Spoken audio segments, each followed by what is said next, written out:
postings of comments in chat rooms or forum posts. As Mr. Flavor, I am proud to bring to you Mr.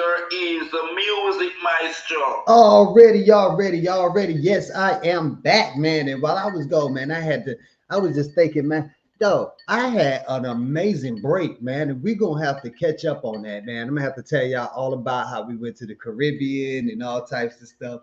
Also tell y'all how the proposal went down. We got a little video we're gonna be showing all my video fans that's gonna be checking in on us, whether they gonna be looking at this live or whether they want looking at this another way, you know what I'm saying?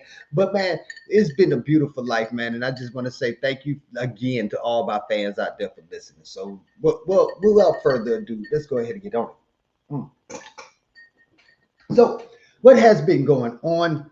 Because it's been a lot. It's gonna be so much trying to catch up that we just gonna have to just get ahead of everything. First thing I want to ask, what is going on? Why is it? Oh shoot! Let me stop shaking this. Yeah. Bam. You good? Okay, I'm good. Anyways, what is going on with it? I turned on the news today, and then all of a sudden, yes, we got MLK birthday tomorrow. God bless his soul. You know what I'm saying? I hope that you know what I'm saying we get to see him in the afterlife, if there's an afterlife. You know what I'm saying? But you know what? One thing I gotta say is that we have been making a mockery of what he said at the end of his life. It just doesn't make any sense.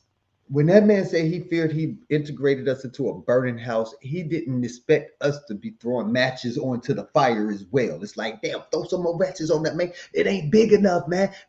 And we ain't burning the plantation down.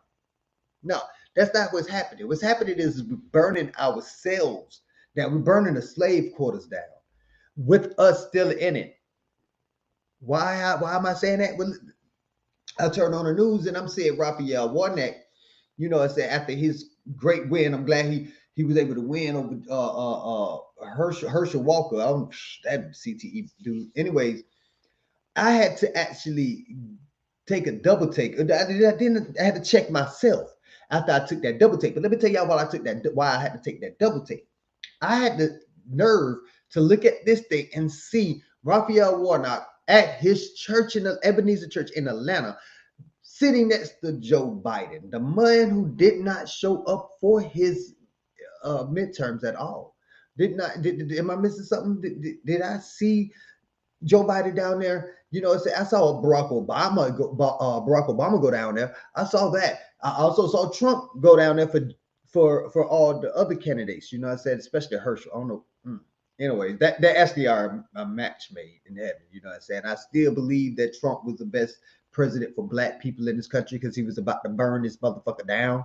You know what I'm saying? He was throwing matches on the fire, and I was loving it. I was like, burn this shit down, yeah. Because all we had to do was pick up the pieces and control it from then on there. But no, we dropped the ball on that one. But anyways, to watch them two get together, man, that was something like, oh my God, is this like what's the two circus people? Siegfried and Roy. No, because them two was with the animals. Didn't one of them get eaten? Yeah. So Siegfried and Roy, like I was saying, that was perfect. It was like two clowns in the circus, watching them just go at, you know what I'm saying, back to back, you know what I'm saying? But at the same time, I still have to say that Trump showed up for all of his candidates. And great thing that Raphael Warnock won. Hey, like I said, I am proud of that. I'm happy for that. Y'all stood up for that man and y'all came through, and that's great. But I actually have to ask you a question. What's up with this that he couldn't show up for Stacey Abrams? You think that Kemp is a better governor than Stacey Abrams could have been? I mean, Stacey Abrams, didn't she end up helping him become president? She is the one that's credited for turning Georgia blue. Georgia.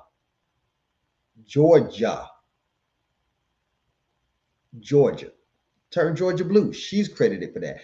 That in itself is a task that is left that no one else could have done. No one else could have done it.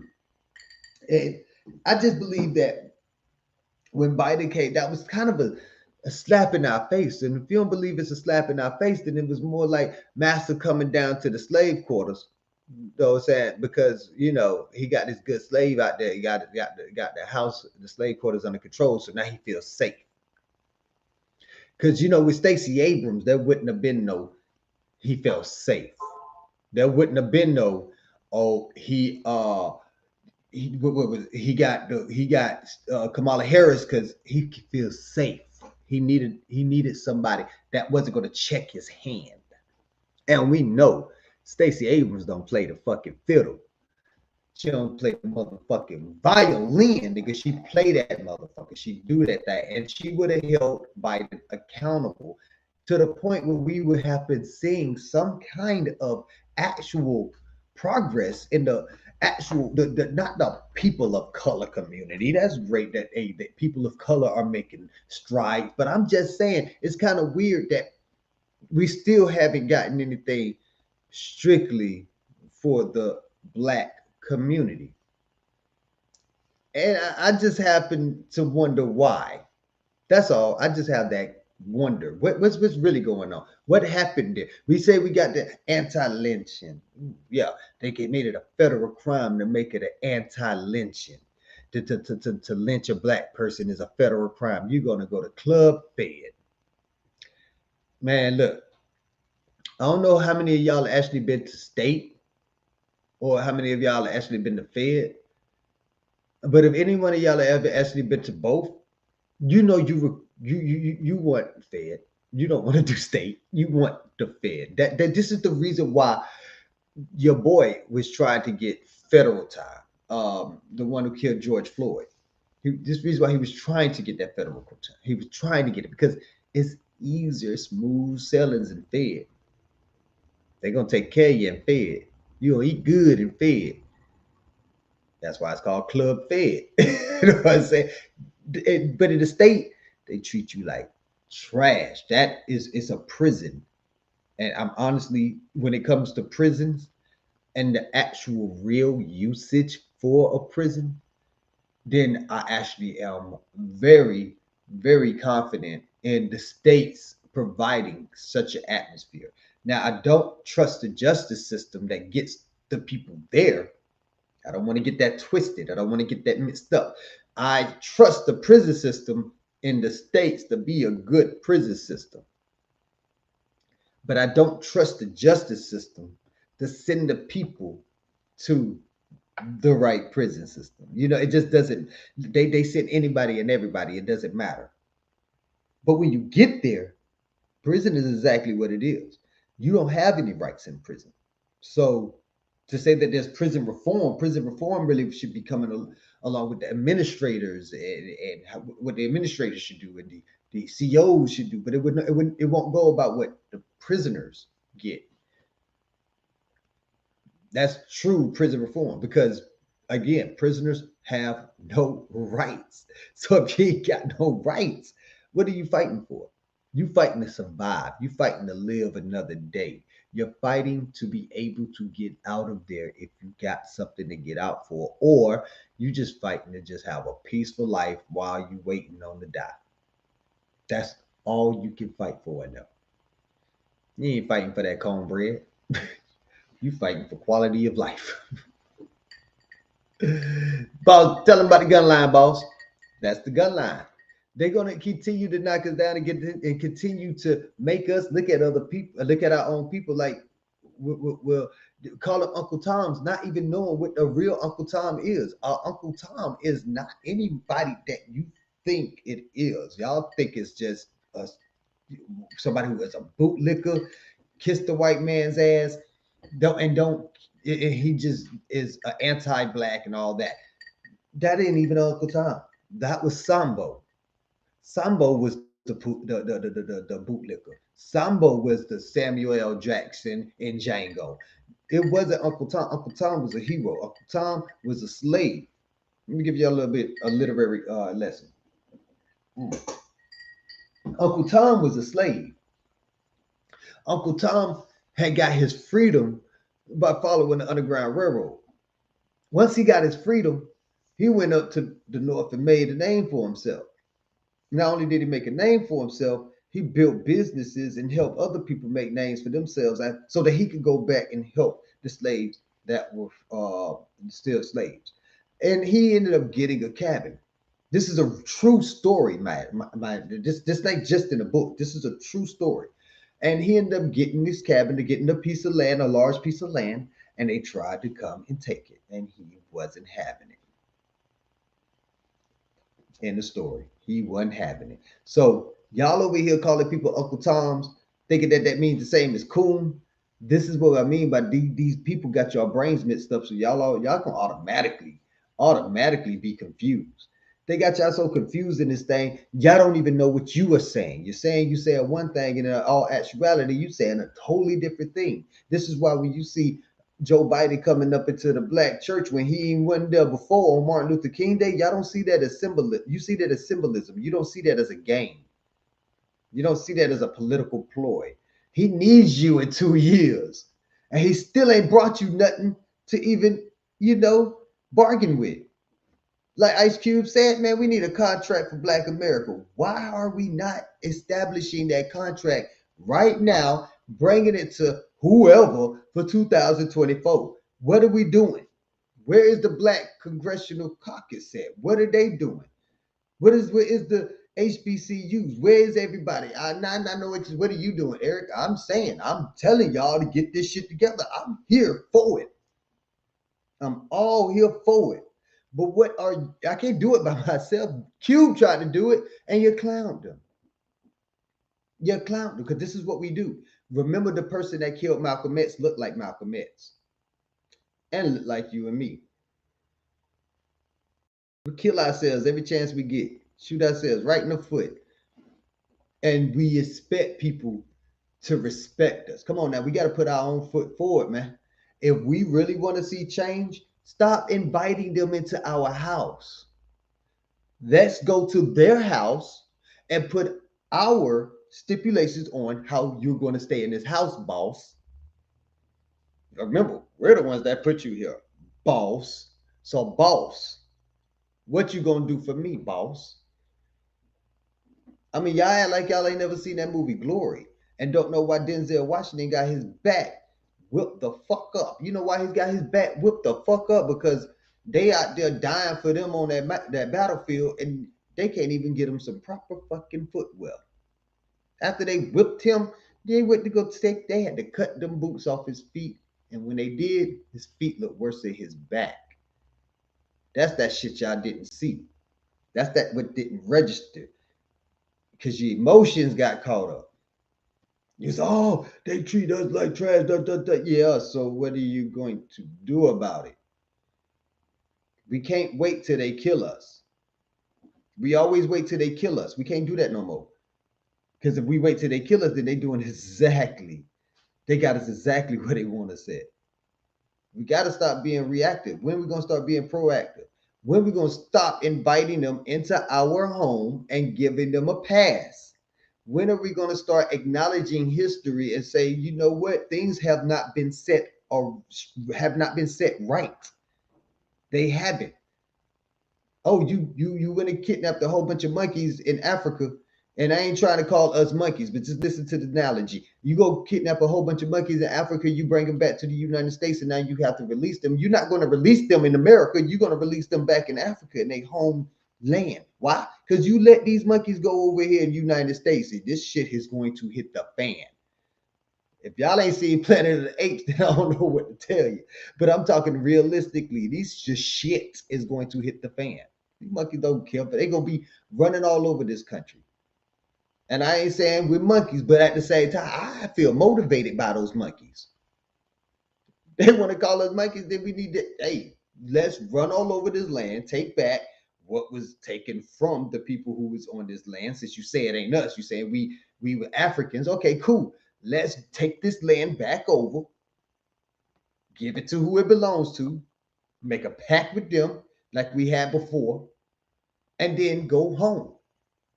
Some of y'all use ancestry.com and DNA, what is it, me and 23, DNA.com, all that. If you're doing all that and you think that they're telling you the truth, we need to be able to put ourselves into a power, not just we could just up and leave one at a time. No, we need to have a mass exit. We need to have a mass exit because once we have that mass exit, that will cripple an empire that was built off of blood and crime and slavery and just indecency. That is not supposed to stand. If that stands, then what's the purpose? Then we need to, hey, fuck it. I'll build my own empire. They did it. So fuck it. Why don't I go do it? I can just take this shit over and just keep it, right? But instead, we want to deal in stolen property. You know that's a crime, right? And that actually affects your karma. Because every time you deal in stolen property, knowing that it's stolen, you are a thief. And for you Christians, you know how God feels about thievery, right? So much he made it the fifth law. I'm just saying, if you really want to get technical, this land is stolen land. And every time we deal with it, every time we deal with the land, we're dealing in stolen property. So I'm just saying, I know a lot of us don't want to hear that, but it's just the truth. So now you have to ask yourself, how do you stop dealing in stolen property? Well, first, you got to stop dealing with the people who stole it. That's the first step. As long as you could, you know what they said about Obama when he was running for president, and he knew a big drug dealer around Chicago because he seen him at the gas station. The drug dealer recognized him, spoke to him. He spoke back because Barack was a politician. Probably didn't even know this man from a pan of paint, can of paint, pan of paint. But you get what I'm saying. And this is going to continue to be one smear contest after another. And so much that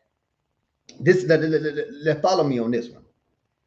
If you don't know who Noble Drew Ali is, I suggest you find out who he is. But just to give you a brief synopsis of who he is, he was a Asiatic man, someone who looked like us, and he did not subscribe just like me. I don't like subscribing to the European classification system of race. They created that, and I don't like why they created it. So I don't want no dealings in it.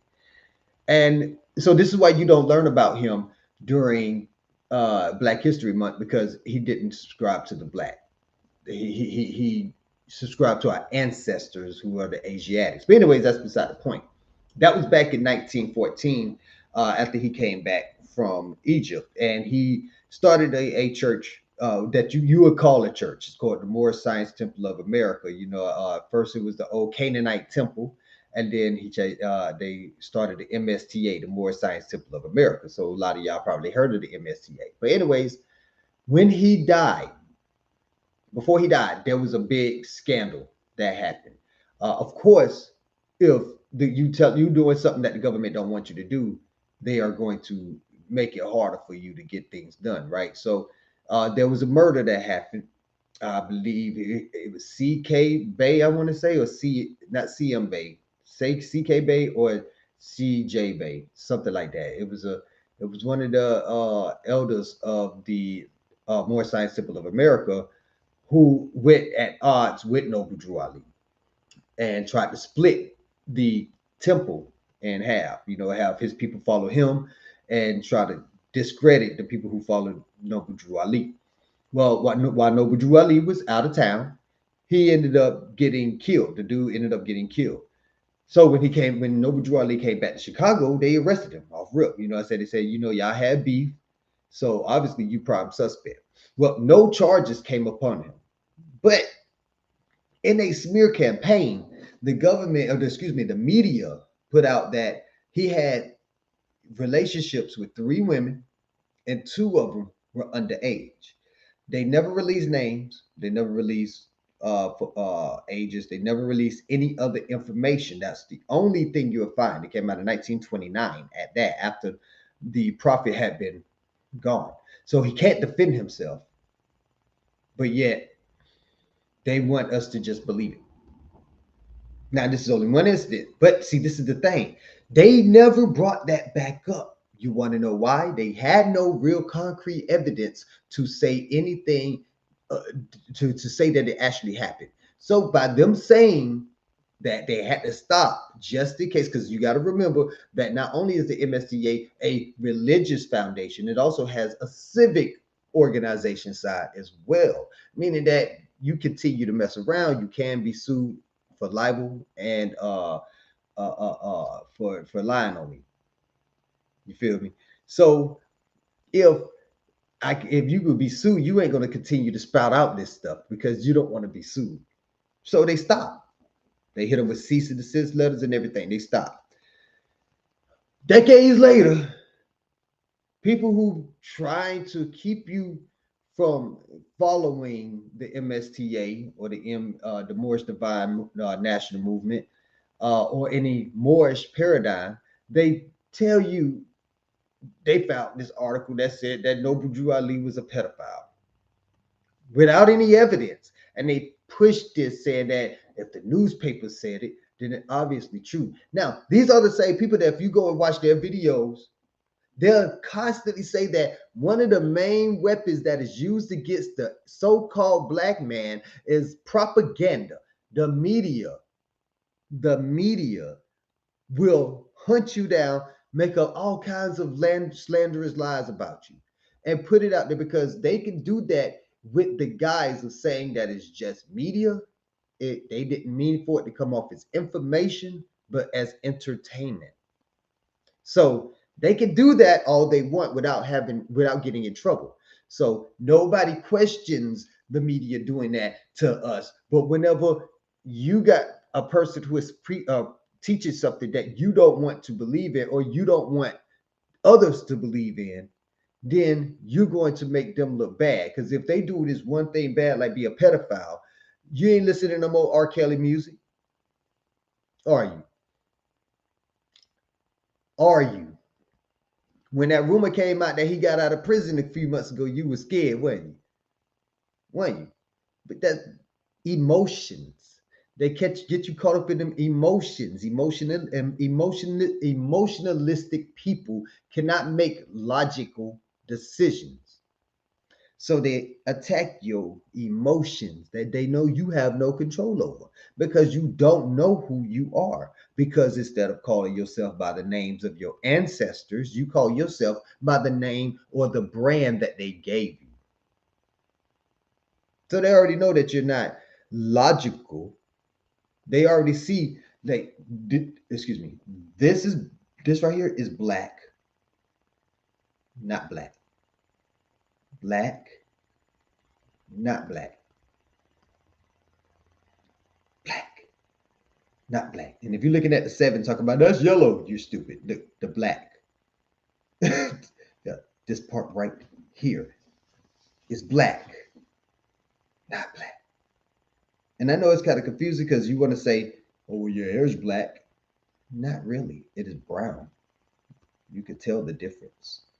So now, if you got to understand that this is how they are looking at you. This is why they call you the minority. Even though we know damn well that population wise in this world, we're not the minority. But they got you thinking that you're the minority and they're the majority. So guess what? If you're the minor and they're the major, I guess that means that you are the actual child and they are the parent. Seriously. And they're going to continue to treat you as such. And they continue to appoint you an adult every time you go to handle any kind of business in their courtrooms. And this is not stuff that I'm making up. Have you been to court? When you tell them that you don't need an adult, that you want to represent yourself, don't they advise against it? I'm just saying, does it not make sense? You got to get somebody to talk for you. By law, no minor is allowed to speak to any law enforcement without the parent's permission or presence. So obviously, we're children still. And until y'all understand how to be an adult, how to keep them out of your business and handle your own business, you will be a minor. Now, I'm not saying you don't need the government. I'm not an anarchist that much. but I am going to sit here and say that it's a lot of things that they put their nose in that they really don't need their nose. And this is why I'm not a Republican or a Democrat, but I understand what the Republicans mean by smaller government. We don't need them in all of our affairs. Them having a piece of all of our affairs is the main reason why they get a piece of everything that we do. And they don't even work for it. Their job is to get it from us. That sounds like straight up extortion. And you don't tell me, oh, it's because you live in the United States. No, I do not. I do not live in some fictional corporate entity that only exists on a piece of paper. This place was not the United States 500 years ago. And this place may not be the United States in 500 more years. So to say that I have allegiance to something that can be destroyed at a moment's notice, that's stupid to me. I'm sorry. I heard me say that out loud. I heard the thought, and when I heard the thought, I was like, you know what? That makes good sense. Say that. But when I heard it come out my mouth, that made no damn sense at all. I'm going to align myself.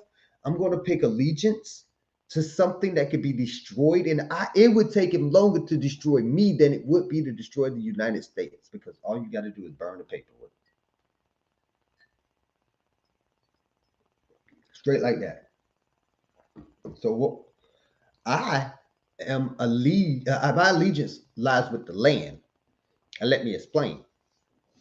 By me having allegiance with the land, I know I'm going to live for as long as the land allows me to live. Let me explain a little bit deeper. You get your food from the land, whether you're a vegetarian or a carnivore. You get your housing from the land. You get your minerals, your health from the land. You get your mental stability by being grounded. I could continue to go on and on and on, but you see the point.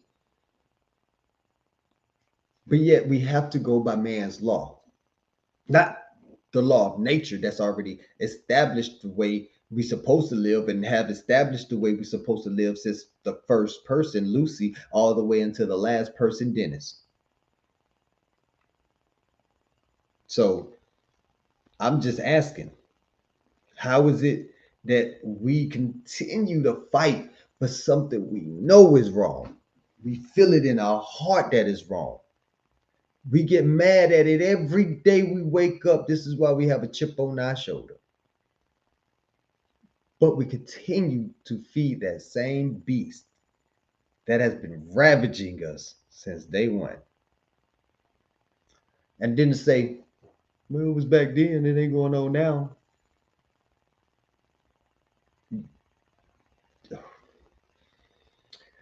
Obviously, I've been talking, but ain't saying nothing. I'm going to take a break. If y'all watching it on the video live stream on Facebook or YouTube, make sure y'all go on over and check in with us at Spreaker.com/user/MR_E, or just go to SBC Movement. See on your screen right here. Click on that link or just type that link in the URL bar and go ahead and go on over there, because we're going to keep it going. Right now, we got more music from your boy, Mr. E, boss of the Southside Bosses, and you know how we like to get down. We're going to go ahead and keep it moving. When I come back, we're going to continue some more talk about some other stuff that that's been going on. I'm talking about this. I don't even want to start bringing up stuff. But here's one. They caught the dude that killed those 4 teens in Idaho. That trial has been something. Well, not trial, but that his court appearances has just been something that's right. I'm scared of this dude for real. Criminal justice major, and he's still got a lawyer, but he's going to fight his own trial. Yeah. So we're gonna be talking about that when we come back, amongst some other stuff. So y'all make sure y'all tune in, turn up, and zone out. Y'all already know what it is, baby. Man, y'all make sure y'all tune in, hit that link, sbcmovement.com. Hit that follow button where y'all come on, man. Y'all already know what it is. We up out of here.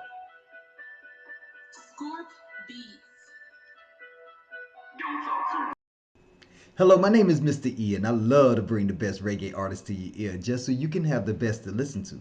We get to know these artists in ways that only you can know through listening to them speak on life in the way that they see it.